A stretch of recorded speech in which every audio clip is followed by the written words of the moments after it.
जय हिंद, वंदे मातरम। दोस्तों, स्वागत करता हूं आप सभी का आपके अपने परिवार दीक्षित एजुकेशन अड्डा पर। दोस्तों, एक बार फिर हाजिर हो चुका हूं लेकर आप सभी के लिए एकदम लल्लन टॉप क्लास है। दोस्तों, आप सबने एसएससी जीडी का एग्जाम देखा होगा। हमारे द्वारा डाली गई सारी क्लासेस से हूबहू सवाल पूछे गए आपकी परीक्षा के अंदर। अब तैयार हो जाइए आने वाली सभी परीक्षाओं को लेकर। अगर आप भविष्य में SSC MTS, CRPF, SSC CGL, SSC CHSL कोई सा भी एक दिवसीय एग्जाम देने वाले हैं तो ये क्लास आप लोगों के लिए ब्रह्मास्त्र का काम करेगी। पूरी क्लास को आप नोट करके रखिएगा अपनी कॉपी के अंदर, और आने वाली सारी परीक्षाओं में आप लोगों को 100% सफलता दिलाएगी ये क्लास। आइए शुरू करते हैं आज की क्लास। देखते हैं अपना पहला सवाल। दोस्तों, हमारा पहला सवाल कहता है कि गति शक्ति विश्वविद्यालय बड़ोदरा के प्रथम चांसलर किसको नियुक्त किया गया है। आज ही स्टार लगा लीजिएगा इस सवाल के ऊपर। अश्विनी वैष्णव को किया गया है, ऋतुराज अवस्थी को किया गया है, नितिन कुमार गुप्ता को किया गया है, तपन कुमार डेका को किया गया है। क्या होगा आपका सही जवाब, जल्दी से बताएं। गति शक्ति विश्वविद्यालय बड़ोदरा, इसके प्रथम चांसलर किसको नियुक्त किया गया है तो आपको याद रखना है अश्विनी वैष्णव। आपका ऑप्शन नंबर ए बिल्कुल सही जवाब होगा। इसके ऊपर आप स्टार लगा लें। आइए बात करते हैं ऑप्शंस को लेकर। ऋतुराज अवस्थी ये कौन बने हैं तो आपको याद रखना है 22वें विधि आयोग, 22वें विधि आयोग के अध्यक्ष कौन बने तो आपको याद रखना है ऋतुराज अवस्थी। इसको आप नोट कर लीजिएगा, मोस्ट इंपॉर्टेंट सवाल है। दोस्तों, पहले कौन थे तो आपको याद रखना है पहले विधि आयोग के अध्यक्ष थे शीतलवाड़, एमसी शीतलवाड़। दोस्तों, पहले विधि आयोग के अध्यक्ष थे। और विधिक सेवा दिवस कब मनाते हैं, 9 नवंबर को मनाया जाता है। इसको भी आप ध्यान में रखेंगे। नितिन गुप्ता, मोस्ट इंपॉर्टेंट सवाल, CBDT। दोस्तों, इसके नए हेड कौन बने हैं, नितिन कुमार गुप्ता बने हैं। और एसएससी जीडी की परीक्षा में पूछा गया प्रश्न है। तपन कुमार डेका ये कौन है, IB यानी कि इंटेलिजेंस ब्यूरो, इसके हेड कौन है, तपन कुमार डेका। इसको भी आप ध्यान में रखें। आइए बढ़ते हैं अपने अगले प्रश्न की ओर। हमसे दोस्तों अगला सवाल कहा गया कि विवो प्रो कबड्डी लीग 2022 का विजेता कौन बना है। इस सवाल के ऊपर भी आप स्टार लगाइएगा, मोस्ट इंपॉर्टेंट सवाल होगा आपकी परीक्षाओं के लिए। विवो प्रो कबड्डी लीग 2022 इसका विजेता कौन बना। दबंग दिल्ली बना है, जयपुर पिंक पैंथर्स बना है, पुनेरी पल्टन बनी है कि भारतीय रेलवे ने जीता है। क्या होगा आपका सही जवाब, जल्दी से बताएं। विवो प्रो कबड्डी लीग 2022 इसका विजेता कौन बना है तो आपको याद में रख लेना है जयपुर पिंक पैंथर्स। आपका ऑप्शन नंबर बी बिल्कुल सही जवाब होगा। इसके ऊपर आप स्टार लगाकर रखें। दोस्तों, ये कौन से क्रम का था तो आपको याद रखना है 9वां था। ये कौन सा, 9वें क्रम का था। 9वें यानी कि 9वें विवो प्रो कबड्डी लीग 2022 का विजेता कौन है, जयपुर पिंक पैंथर्स। किसको हराया है, पुनेरी पल्टन को। या यानी कि उपविजेता कौन है, पुनेरी पल्टन। उपविजेता कौन है, पुनेरी पल्टन। अगर आपसे प्रश्न में कहा जाए 8वां, कौन सा दोस्तों, 8वां विवो प्रो कबड्डी लीग का विजेता कौन था, दबंग दिल्ली। 9वां का कौन है तो आप कहेंगे जयपुर पिंक पैंथर्स। किसको हराकर, पुनेरी पल्टन। आइए बढ़ते हैं अपने अगले प्रश्न की ओर। हमारा अगला सवाल कहता है कि निम्नलिखित में से फीफा का मुख्यालय कहां पर स्थित है। दोस्तों, फीफा आपकी 2023 में कोई भी परीक्षा हो वो उसके लिए रामबाण ब्रह्मास्त्र वाला सवाल होगा। फीफा का मुख्यालय आपसे पूछा गया है कहां पर स्थित है। ल्यूसाने में स्थित है, ज्यूरिक में स्थित है, लियोन में स्थित है या मनीला में स्थित है। आपको याद रखना है फीफा 2022 इसका विजेता कौन बना था तो आप सबको पता है अर्जेंटीना बना है फ्रांस को हराकर। और इसका मुख्यालय कहां पर स्थित है, ज्यूरिक में। आपका ऑप्शन नंबर बी बिल्कुल सही जवाब होगा। इसके ऊपर आप स्टार लगा लें। दोस्तों, फीफा की बात आई है तो थोड़ी सी जानकारी फीफा से संबंधित आपको होनी चाहिए। अगर आपसे कह दिया जाए फीफा 2018 का विजेता कौन था, 2018 का विजेता कौन था तो आप कहेंगे फ्रांस था 2018 का विजेता। और 2022 का विजेता कौन है तो आप कहेंगे अर्जेंटीना 2022 का विजेता था। किसको हराया है, फ्रांस को हराया है। कौन दोस्तों कप्तान थे, मेसी इसके कप्तान थे। इसको भी आप ध्यान में रखें। दोस्तों, इसका शुभंकर क्या था, इसका शुभंकर क्या था, लाइफ इसका शुभंकर था, लाइफ। और दोस्तों, किस गेंद से खेला गया था, गेंद का नाम क्या था फुटबॉल का तो आपको याद रखना है अल रहेला इसके फुटबॉल का नाम था, अल रहेला। इसके अलावा अगर आपसे कह दिया जाए किस कंपनी ने बनाया था इसको, एडिडॉस कंपनी के द्वारा इसको बनाया गया था। अगर आपसे दोस्तों प्रश्न कहा जाए दोस्तों गोल्डन बॉल किसको मिली थी, ये दोस्तों मेसी को मिली थी, इसको भी आप नोट कर लें। ये सारे सवाल मोस्ट इंपॉर्टेंट रहेंगे आपकी परीक्षा को लेकर। दोस्तों लियोन में किसका मुख्यालय स्थित है, तो आपको याद रखना है इंटरपोल, मोस्ट इंपॉर्टेंट सवाल। इंटरपोल इसको कहते हैं दोस्तों अंतर्राष्ट्रीय पुलिस। इंटरपोल का मुख्यालय कहां पर स्थित है, लियोन में स्थित है। और इंटरपोल की 90वीं बैठक कहां पर होने वाली है, तो आपको याद रखना है ये 90वीं बैठक अपने भारत देश की दिल्ली में होने वाली है, इसीलिए हमारी परीक्षा के लिए महत्वपूर्ण सवाल बनता है। इंटरपोल का मुख्यालय कहां पर स्थित है, लियोन में। और इंटरपोल की स्थापना कब हुई थी, 1923 में इसकी स्थापना हुई है, इसको भी आप ध्यान में रखें। दोस्तों कमेंट कर बताएं मनीला में किसका हेडक्वार्टर है, इसका जवाब आपको कमेंट कर बताना है। आइए बढ़ते हैं अपने अगले प्रश्न की ओर। हमसे अगला सवाल कहा गया कि भारतीय ओलंपिक संघ की पहली महिला अध्यक्ष किसको बनाया गया है। आपकी एसएससी जीडी की परीक्षा में यह प्रश्न पूछा गया है और आने वाली सारी परीक्षाओं के लिए रामबाण प्रश्न है। भारतीय ओलंपिक संघ की पहली महिला अध्यक्ष कौन बनी है, कर्णम मल्लेश्वरी बनी है, मीराबाई चानू बनी है, पीटी उषा बनी है, पीवी सिंधु बनी है। तो आपको याद रखना है पहली भारतीय महिला दोस्तों कौन बनी है, तो आपको याद रखना है पीटी उषा। आपको ऑप्शन नंबर सी बिल्कुल सही जवाब होगा। इनको दोस्तों किस नाम से जानते हैं, उड़न परी। उड़न परी, इनको दोस्तों उड़न परी के नाम से जानते हैं। और पयोली एक्सप्रेस, मोस्ट इंपॉर्टेंट सवाल, पयोली एक्सप्रेस, इन दोनों नामों से दोस्तों पीटी उषा जी को जानते हैं, इसको भी आप नोट करके रखें। भारतीय ओलंपिक संघ इसकी पहली महिला अध्यक्ष कौन बनी है, पीटी उषा जी बनी है। और दोस्तों भारतीय ओलंपिक संघ की स्थापना कब हुई थी, 1894 में हुई थी। और लुसाने में दोस्तों इसका हेडक्वार्टर है ओलंपिक का। इसकी पूरी डेट लिख लीजिएगा, 23 जून 1894। इसको आप नोट करके रखें, मोस्ट इंपॉर्टेंट सवाल है आपकी परीक्षा को लेकर। ओलंपिक दिवस कब मनाते हैं, अंतर्राष्ट्रीय ओलंपिक दिवस, तो आपको याद रखना है अंतर्राष्ट्रीय ओलंपिक संघ इसका मुख्यालय कहां पर स्थित है, तो आपको याद रखना है 1894 लुसाने में स्थित है, इसको भी आप नोट कर लें। सवाल मोस्ट इंपॉर्टेंट रहेगा। कर्णम मल्लेश्वरी इनका संबंध किससे है, वेट लिफ्टिंग से संबंधित है। मीराबाई चानू ये भी वेट लिफ्टिंग से संबंधित हैं। मीराबाई चानू कहाँ की रहने वाली है, मणिपुर की रहने वाली हैं। और कर्णम मल्लेश्वरी ये दोस्तों आंध्र प्रदेश की रहने वाली है। कहाँ की, आंध्र प्रदेश की, इसको भी आप नोट कर लें। आइए बढ़ते हैं अपने अगले प्रश्न की ओर। हमसे अगला प्रश्न कहा गया कि वीर गॉर्जियन अभ्यास भारत और किस देश के बीच में हुआ। मोस्ट इंपॉर्टेंट सवाल है आपकी परीक्षा के लिए। Bangladesh, Japan, Malaysia, Sri Lanka. क्या होगा आपका सही जवाब, जल्दी से बताएं।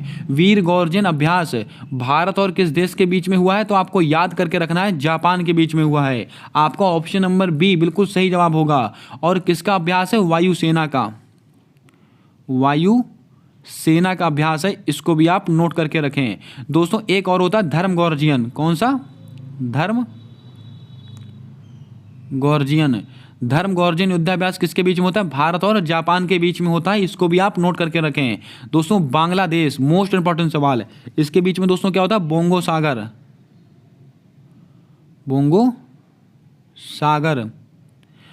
सागर दोस्तों किसके बीच में होता है, भारत और बांग्लादेश। और एक होता है दोस्तों संप्रीति। बोंगो सागर और संप्रीति एक्सरसाइज किसके बीच में होती, भारत और बांग्लादेश के बीच में। दोस्तों मलेशिया, भारत और मलेशिया के बीच में कौन सा अभ्यास होता है, जल्दी से कमेंट में छाप कर बता दें। भारत और श्रीलंका, मित्र शक्ति। इसके अलावा सिलिनेक्स, मित्र शक्ति और सिलिनेक्स, ये किसके बीच में होता है, भारत और श्रीलंका के बीच में। दोस्तों भारत और मलेशिया के बीच में कौन सा युद्धाभ्यास होता है, जल्दी से इसका जवाब आपको कमेंट कर बताना है। आइए बढ़ते हैं अपने अगले प्रश्न की ओर। हमसे अगला सवाल कहा गया कि रुक्मणी देवी का संबंध किस शास्त्रीय नृत्य से है। दोस्तों एसएससी की परीक्षा में शास्त्रीय नृत्य और शास्त्रीय दोस्तों भाषाएं भर के सवाल पूछे जाते हैं, इसको आप ध्यान में रखें। मोस्ट इंपॉर्टेंट प्रश्न होगा आपकी सभी परीक्षाओं के लिए। कथकली से संबंधित है, मोहिनी अट्टम से संबंधित है, भरतनाट्यम से संबंधित है कि कुचिपुड़ी से संबंधित है। रुक्मणी देवी इनका संबंध किससे है, तो आपको याद रखना ये भरतनाट्यम से संबंधित है। आपका ऑप्शन नंबर सी बिल्कुल सही जवाब होगा, इसके ऊपर भी आप स्टार लगा लें। दोस्तों कथकली और मोहिनी अट्टम ये कहाँ के, केरल के शास्त्रीय नृत्य हैं। कहाँ के, केरल के। और भरतनाट्यम दोस्तों कहाँ का है, तमिलनाडु का है, तमिलनाडु नाडु का शास्त्रीय नृत्य है, इसको भी आप नोट कर लें। कुचिपुड़ी कहाँ का है? आंध्र प्रदेश। आंध्र प्रदेश का है कुचिपुड़ी। दोस्तों आपको याद रखना है शास्त्रीय नृत्य कितने होते हैं, तो आपको कहना है 8। कितने होते हैं? 8। और शास्त्रीय भाषाएं कितनी होती हैं? 6। इनको भी आप नोट करके रखें। नृत्य कितने हैं? 8। भाषाएं कितनी है? तो आपको याद रखना है 6। इस आंकड़े को भी याद रखें, आपसे पूछा जा सकता है। आइए बढ़ते हैं अपने अगले प्रश्न की ओर। दोस्तों जल्दी से वीडियो को लाइक कर दें। चैनल पर अगर आप पहली बार आए हो तो चैनल को सब्सक्राइब करके बेल वाला आइकन ध्यान से दबा दें, क्योंकि आने वाली सारी वीडियोस के अपडेट आप तक आसानी से पहुंचते रहें और क्लास को पूरा अटेंड करें। यकीन माने आपकी परीक्षा में मील का पत्थर साबित होगी यह क्लास। बिल्कुल मिक्स सीरीज है, आपको कहीं जाने की जरूरत नहीं है। आपको पूरा कंटेंट A1 क्वालिटी का कंटेंट दिया जाएगा। अगला सवाल कहता है कि बुइया, बांचो, मोनप्पा नृत्य इनका संबंध किस राज्य से है? असम, मणिपुर, अरुणाचल प्रदेश, छत्तीसगढ़। क्या होगा आपका सही जवाब? जल्दी से बताएं। बुइया हो गया, बांचो हो गया, मोनप्पा नृत्य होगा, इनका संबंध किस राज्य से है? तो आपको याद करके रखना है, ये अरुणाचल प्रदेश से संबंधित है। आपका ऑप्शन नंबर सी बिल्कुल सही जवाब होगा। इसके ऊपर आप स्टार लगा के रखें। अरुणाचल प्रदेश की बात आइए तो आपको यहां से 2 से 3 चीजें मोस्ट इंपॉर्टेंट में याद रखनी है, आपकी परीक्षा के लिए अति महत्वपूर्ण रहेंगी। नंबर 1, पाके टाइगर रिजर्व। पाके टाइगर रिजर्व कहां पर स्थित है? अरुणाचल प्रदेश।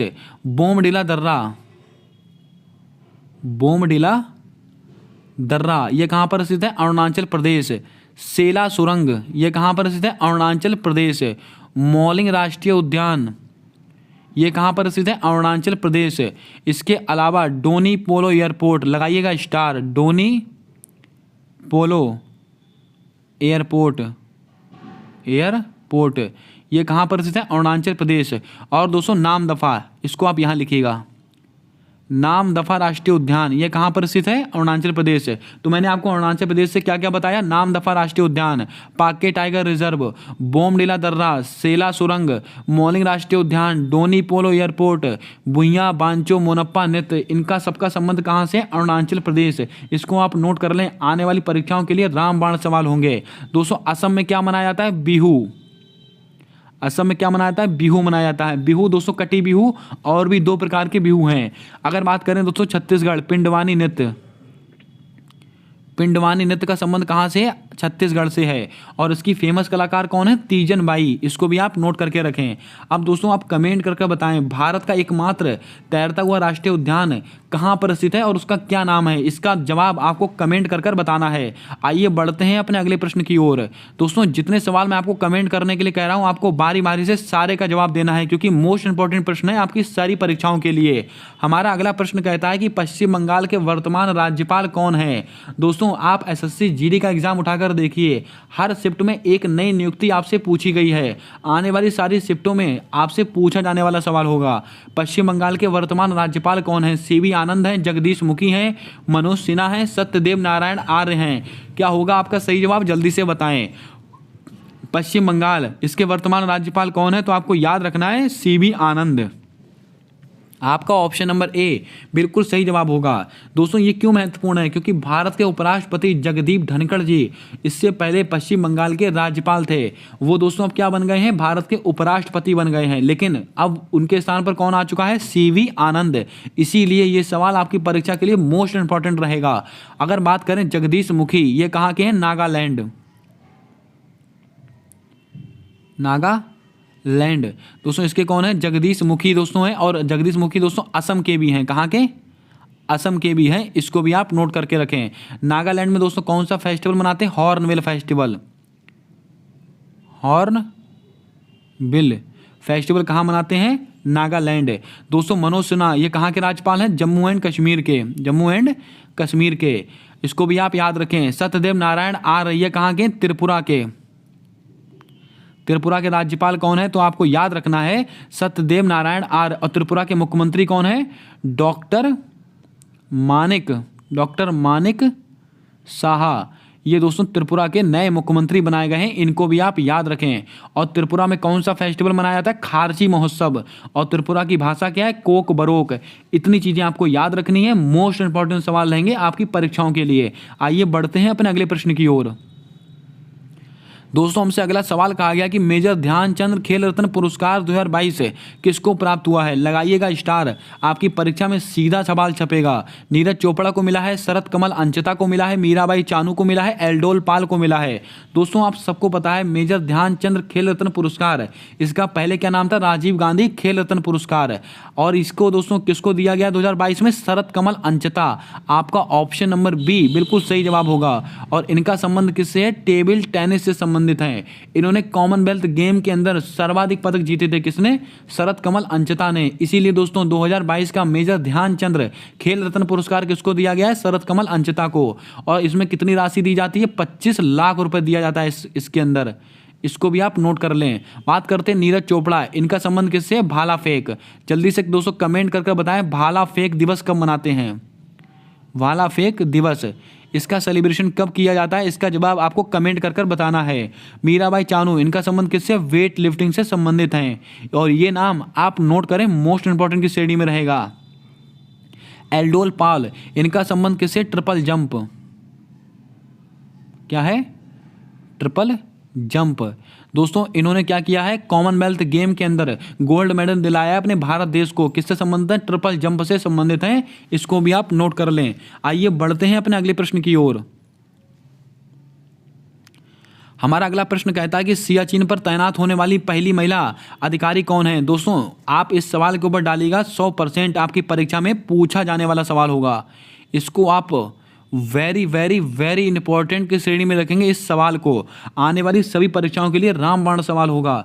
सियाचिन पर तैनात होने वाली पहली महिला अधिकारी कौन बनी है, सुरभि जखमोला बनी है, अभिलाषा बराक बनी है, कैप्टन शिवा चौहान बनी है। आपको याद रखना है, सियाचिन पर तैनात होने वाली पहली महिला अधिकारी कौन बनी है, कैप्टन शिवा चौहान। आपका ऑप्शन नंबर सी बिल्कुल सही जवाब होगा। और सियाचिन किस नदी घाटी पर है, नुब्रा नदी घाटी। मोस्ट इंपॉर्टेंट सवाल, किस पर है, नुब्रा नदी घाटी। दोस्तों भारत की सबसे ऊंची युद्ध भूमि कौन सी है, सियाचिन नदी घाटी, नुब्रा नदी घाटी पर स्थित है। इसको भी आप ध्यान में रखें।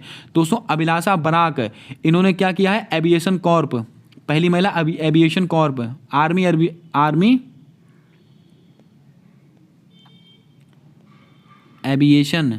आर्मी एविएशन कॉर्प में शामिल होने वाली पहली महिला कौन है, तो आपको याद रखना है अभिलाषा बराक। इनका नाम भी मोस्ट इंपॉर्टेंट रहेगा, इसको भी आप ध्यान में रखें। आइए बढ़ते हैं अपने अगले प्रश्न की ओर। हमसे अगला सवाल कहा गया कि 89वां संविधान संशोधन किस वर्ष से संबंधित है। वर्ष 1992, वर्ष 1993, वर्ष 2002, वर्ष 2003। क्या होगा आपका सही जवाब, जल्दी से बताएं। दोस्तों 89वां संविधान संशोधन ये किस वर्ष से संबंधित है, तो आपको याद रखना है वर्ष 2003। आपका ऑप्शन नंबर डी बिल्कुल सही जवाब होगा। और किससे संबंधित है, SC से संबंधित है। इसको भी आप नोट कर लें। दोस्तों बात करते हैं 89वें संविधान संशोधन को लेकर। 89वां संविधान संशोधन पहले क्या था, राष्ट्रीय अनुसूचित जाति। किससे संबंधित है, राष्ट्रीय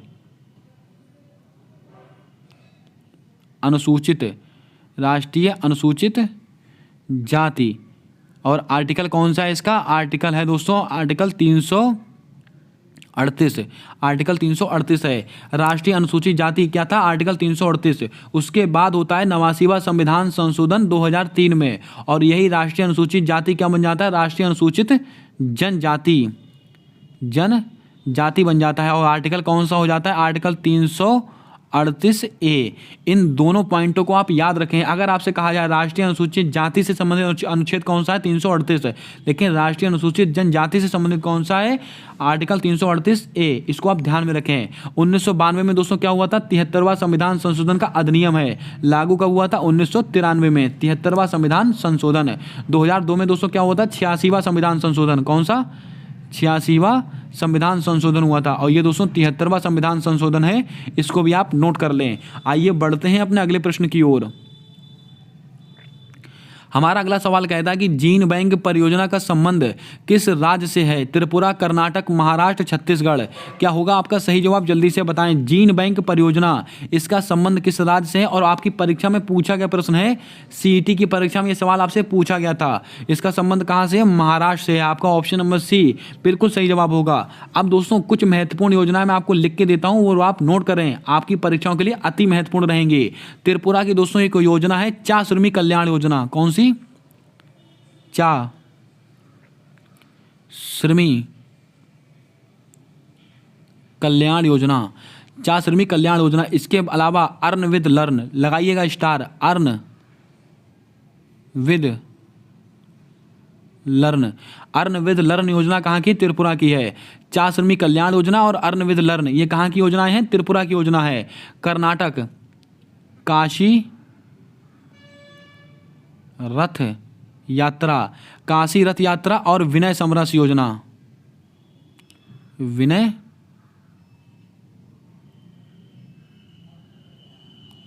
समरस योजना, विनय समरस योजना कहाँ की योजना है? तो आप कहेंगे कर्नाटक। छत्तीसगढ़ की दोस्तों कौन सी योजना है? जल्दी से कमेंट में छाप कर बताएं, मोस्ट इंपॉर्टेंट सवाल रहेगा आपकी परीक्षाओं के लिए। आइए बढ़ते हैं अपने अगले प्रश्न की ओर। हमसे अगला सवाल कहा गया कि किस वर्ष को मोटे अनाज का वर्ष घोषित किया गया है। दोस्तों बजट के अंदर सबसे महत्वपूर्ण फैक्ट यही बताया गया है और आप लिख के रखिएगा, आपकी परीक्षा में 100% आपसे ये प्रश्न पूछा जाएगा, किस वर्ष को मोटे अनाज का वर्ष घोषित किया गया है। तो आपको याद करके रखना है वर्ष 2023 को। आपका ऑप्शन नंबर सी बिल्कुल सही जवाब होगा। अब दोस्तों मोटे अनाज में आता क्या, कौन कौन सी चीज़ें, ये भी महत्वपूर्ण है आपकी परीक्षा के लिए। लिख लीजिएगा दोस्तों, ज्वार, बाजरा, रागी, कुटकी और सामा। ये दोस्तों इतनी चीज़ें हैं जो कि मोटे अनाज में आती हैं। आपसे दोस्तों ऑप्शन देके पूछा जा सकता है कि कौन सी चीज़ मोटे अनाज में आती है, कौन सी चीज़ मोटे अनाज में नहीं आती है। ज्वार हो गया, बाजरा हो गया, रागी हो गया, कुटकी हो गया, सामा हो गया। ये दोस्तों 5 चीज़ें जो हैं जो किस में आती हैं? मोटे अनाज में आती हैं। इसको भी आप ध्यान में रखें। आइए बढ़ते हैं अपने अगले प्रश्न की ओर। हमारा अगला सवाल कहता है कि सुप्रीम कोर्ट से संबंधित अनुच्छेद कौन सा है। दोस्तों सुप्रीम कोर्ट एक ऐसा टॉपिक होता है जो हर परीक्षा में इसका अनुच्छेद या इससे संबंधित दोस्तों संविधान संशोधन आपसे पूछे जाते हैं। सुप्रीम कोर्ट से संबंधित अनुच्छेद कौन सा है? अनुच्छेद 32, 124, 129, 214। क्या होगा आपका सही जवाब? जल्दी से बताएं। सुप्रीम कोर्ट से संबंधित अनुच्छेद कौन सा है? तो आपको याद करके रखना है अनुच्छेद 124। आपका ऑप्शन नंबर बी बिल्कुल सही जवाब होगा। इसके ऊपर आप स्टार लगा लें, अति महत्वपूर्ण सवाल रहेगा आपकी परीक्षाओं के लिए। सुप्रीम कोर्ट से संबंधित अनुच्छेद कौन सा? अनुच्छेद 124। बात करते हैं अनुच्छेद 32। ये दोस्तों क्या है? संवैधानिक उपचारों का अधिकार।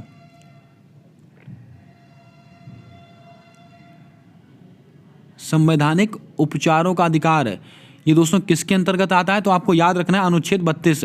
और इसी अनुच्छेद को डॉक्टर भीमराव अंबेडकर ने संविधान की आत्मा बताया है। यह भी महत्वपूर्ण है। इसके अलावा अनुच्छेद 129 जो सुप्रीम कोर्ट है, जो सुप्रीम कोर्ट है एक अभिलेख न्यायालय है। सुप्रीम कोर्ट एक अभिलेख, सुप्रीम कोर्ट एक अभिलेख न्यायालय है। ये किस अनुच्छेद में है? अनुच्छेद 129। और अनुच्छेद 214 में क्या है? ये दोस्तों हाई कोर्ट का उल्लेख है। किसके अंदर? हाई कोर्ट का उल्लेख है। और 215 में दोस्तों क्या है? हाई कोर्ट एक अभिलेख न्यायालय है। इसको भी आप याद रखें। अगर आपसे प्रश्न में कहा जाए दोस्तों अगर डीपीएसपी का उल्लंघन होता है तो सुप्रीम कोर्ट कितने प्रकार की रिट जारी करता है? 5 प्रकार की रिट जारी करता है सुप्रीम कोर्ट। और किस अनुच्छेद के तहत करता है? अनुच्छेद 32 के तहत करता है। इसको भी आप ध्यान में रखें, अति महत्वपूर्ण सवाल है। आइए बढ़ते हैं अपने अगले प्रश्न की ओर। हमसे अगला सवाल कहा गया कि G20 2023 शिखर सम्मेलन का शेरपा कौन बना है? लगाइएगा स्टार। दोस्तों यहां से आपकी परीक्षा में 100% सवाल आपसे पूछा जाने वाला है। सुमन के बेरी बने हैं, अमिताभ कांत बने हैं, परमेश्वर अय्यर बने हैं, अनिल कुमार लोहाटी बने हैं। क्या होगा आपका सही जवाब? जल्दी से बताएं। चारों नाम मोस्ट इंपॉर्टेंट है, मैं चारों के बारे में चर्चा करने वाला हूं। G20 2023 शिखर सम्मेलन का शेरपा किसको नियुक्त किया गया है? तो आपको याद रख लेना है अमिताभ कांत जी को किया गया है। आपका ऑप्शन नंबर बी बिल्कुल सही जवाब होगा। अमिताभ कांत कौन है? तो आप सबको याद होगा नीति आयोग के पूर्व सीईओ हैं। कौन है दोस्तों? सीईओ। और वर्तमान में नीति आयोग के सीईओ कौन है? तो आपको याद रखना है परमेश्वर अय्यर जी। नीति आयोग, नीति आयोग इसके दोस्तों कौन है? सीईओ। वर्तमान में कौन है? परमेश्वर अय्यर जी हैं। इसको भी आप नोट करके रखें। और ये दोस्तों कौन है? नीति आयोग के उपाध्यक्ष सुमन बेरी। नीति आयोग के उपाध्यक्ष कौन है? सुमन बेरी। नीति आयोग की स्थापना कब हुई थी? 1 जनवरी 2015 की इसकी स्थापना हुई थी। और इसके अध्यक्ष कौन होते हैं? स्वयं प्रधानमंत्री जी इसके अध्यक्ष होते हैं। और नीति आयोग दोस्तों संवैधानिक आयोग नहीं है, यह एक विधिक आयोग है, इसको भी आप नोट कर लें। अति महत्वपूर्ण सवाल है, कई बार परीक्षाओं में ऑप्शन देकर यह सवाल आपसे पूछा जाता है कि नीति आयोग कैसा आयोग है, संवैधानिक आयोग है कि विधिक आयोग है, इसको आप ध्यान में रखें। अनिल कुमार लोहाटी ये दोस्तों रेलवे के नए चेयरमैन बने हैं, रेलवे बोर्ड के नए चेयरमैन। बोर्ड के नए चेयरमैन कौन बने हैं? अनिल कुमार लोहाटी बने हैं, इनको भी आप याद रखें। आइए बढ़ते हैं अपने अगले प्रश्न की ओर। दोस्तों हमसे अगला सवाल कहा गया स्टैटिक जीके का लल्लन टॉप सवाल है, परीक्षाओं में बार बार आता है। आर्य समाज की स्थापना किस वर्ष हुई है? वर्ष 1828, वर्ष 1875, वर्ष 1867, वर्ष 1897। यहाँ पर मैं आपको 4 समाज की स्थापना बताऊंगा और उनके फाउंडर भी बताने वाला हूँ, नोट करके रखें। आर्य समाज इसकी स्थापना किस वर्ष हुई थी? तो आपको याद रखना है 1875 ईस्वी में हुई थी। और किसने की थी? दयानंद सरस्वती। दयानंद सरस्वती। आर्य समाज की स्थापना किसने की थी? स्वामी दयानंद सरस्वती जी ने की थी। बात करते हैं 1828 से, इसमें क्या हुआ था? ब्रह्म समाज की स्थापना। ब्रह्म समाज, ब्रह्म समाज की स्थापना कब हुई थी? 1828 में। किसने की थी? राजा राम मोहन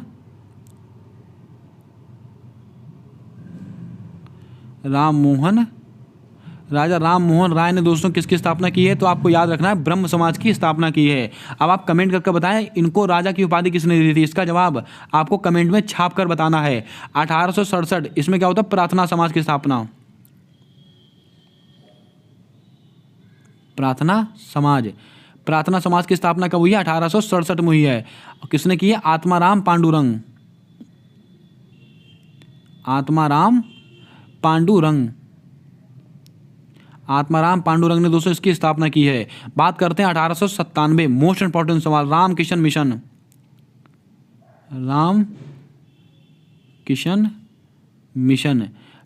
मिशन इसकी स्थापना दोस्तों कब हुई थी? 1897। किसने की थी? स्वामी विवेकानंद जी ने की थी, आप सबको पता होगा। बात करते हैं दोस्तों फिर से 1828 में किसकी स्थापना हुई है? ब्रह्म समाज की स्थापना हुई है। किसने की है? राजा राम मोहन राय ने की है। 1875 में किसकी स्थापना हुई है? दयानंद सरस्वती जी ने दोस्तों किसकी स्थापना की थी? तो आपको याद रखना है आर्य समाज की स्थापना की थी। 1867 में किसकी स्थापना हुई है? प्रार्थना समाज की। किसने की है? आत्माराम पांडुरंग ने की है। 1897 में किसकी स्थापना हुई है? रामकिशन मिशन की स्थापना हुई है। किसने की है? स्वामी विवेकानंद जी ने की है, याद रखें। आइए बढ़ते हैं अपने अगले सवाल की ओर। दोस्तों जल्दी से वीडियो को लाइक जरूर कर दें, अपने दोस्तों तक शेयर कर दें। जो लोग भी एसएससी, एमटीएस, सीआरपीएफ या कोई सा भी एक दिवसीय एग्जाम देने वाले हों, उन सभी के लिए क्लास ब्रह्मास्त्र का काम करेगी, आप जरूर शेयर कर दें। चैनल पर पहली बार आए हो तो चैनल को सब्सक्राइब करके बेल वाला आइकन ध्यान से दबा लें, क्योंकि आने वाली सारी वीडियोस के अपडेट आप तक आसानी से पहुंचते रहें। आइए शुरू करते हैं अपना अगला प्रश्न। दोस्तों हमारा अगला सवाल कहता है कि दिलीप महालनोबिस का संबंध किस क्षेत्र से है? लगाइएगा स्टार, आपकी परीक्षा में एक ना एक सवाल यहां से बनेगा ही बनेगा।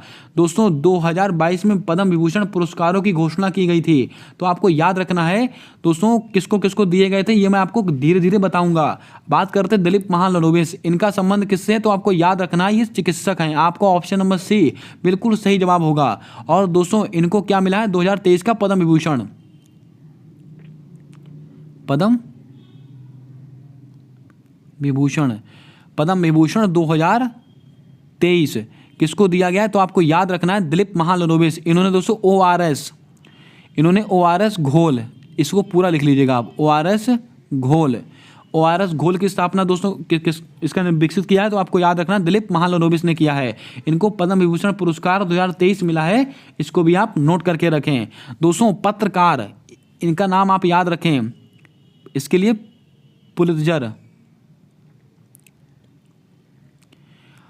पुलित्जर पुरस्कार दिया जाता है। दोस्तों पुलित्जर पुरस्कार का संबंध किससे? पत्रकारिता से है। और इस बार किसको मिला है? फहमीदा अजीम को मिला है, बांग्लादेश की रिपोर्टर हैं। दोस्तों वास्तुकला, मोस्ट इंपॉर्टेंट सवाल। दोस्तों प्रित्जर अवार्ड है, ये दोस्तों किस कला से संबंधित है? वास्तुकला से संबंधित है, इसको भी आप नोट करके रखें। आइए बढ़ते हैं अपने अगले प्रश्न की ओर। हमसे अगला सवाल कहा गया है कि विश्व बैंक का अर्थशास्त्री किसे नियुक्त किया गया है। लगाइएगा स्टार, आपकी परीक्षा के लिए ब्रह्मास्त्र वाला सवाल होगा। Ruchira Kamboj, Indermit Gill, Angela Merkel, Rishi Sunak. तो आप सबको पता है विश्व बैंक, इसका अर्थशास्त्री किसको नियुक्त किया गया? इंदरमीत गिल। आपका ऑप्शन नंबर बी बिल्कुल सही जवाब होगा, इसके ऊपर भी आप स्टार लगा लें। बात करते हैं विश्व बैंक।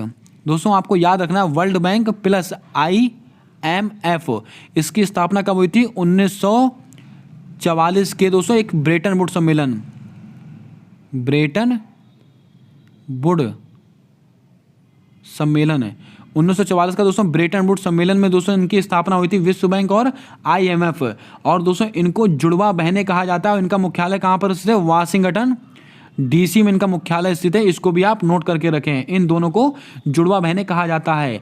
दोस्तों IMF इंटरनेशनल मॉनेटरी फंड, इसके द्वारा एक रिपोर्ट जारी की जाती है, वर्ल्ड आउटलुक रिपोर्ट, इसको भी आप नोट करके रखें, UPSC का पूछा गया सवाल है। रुचिरा कंबोज कौन बनी है? तो आपको याद रखना है UN महासभा की प्रतिनिधि स्पीकर किसको बनाया गया? रुचिरा कंबोज।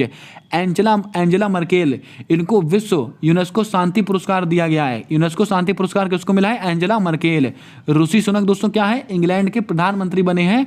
कौन सी पार्टी है? कंजर्वेटिव पार्टी है, इसको भी आप ध्यान में रखें। उम्मीद करता हूं मेरे द्वारा बोली गई सारी बातों को आप ध्यानपूर्वक सुन रहे होंगे और नोट कर रहे होंगे। आपकी परीक्षा के लिए रामबाण सीरीज शुरू की है, इसको आप अच्छे से अटेंड करें और एक एक क्वेश्चन नोट करते चलें। आइए बढ़ते हैं अपने अगले प्रश्न की ओर। हमसे अगला सवाल कहा गया कि हीराकुड बांध किस नदी पर स्थित है? कृष्णा नदी, कावेरी नदी, पेरियार नदी, महानदी। तो आपको याद रखना है हीराकुड बांध ये किस नदी पर स्थित है? ये महानदी पर स्थित है। आपका ऑप्शन नंबर डी बिल्कुल सही जवाब होगा, इसके ऊपर भी आप स्टार लगा लें। बात करते हैं दोस्तों कृष्णा नदी। ये दोस्तों इसके ऊपर कौन कौन से बांध स्थित है? अलमाटी बांध। अलमाटी बांध किस नदी पर स्थित है? कृष्णा नदी। इसके अलावा नागार्जुन सागर बांध, नागार्जुन सागर बांध किस नदी पर स्थित है? कृष्णा नदी। कावेरी नदी, इस पर दोस्तों कौन सा बांध स्थित है? मैटूर बांध। मैटूर बांध ये किस नदी पर स्थित है? तो आपको याद रखना है कावेरी नदी पर स्थित है। और दोस्तों शिव समुद्रम जलप्रपात ये भी दोस्तों कावेरी नदी पर स्थित है। कौन सा? शिव समुद्रम।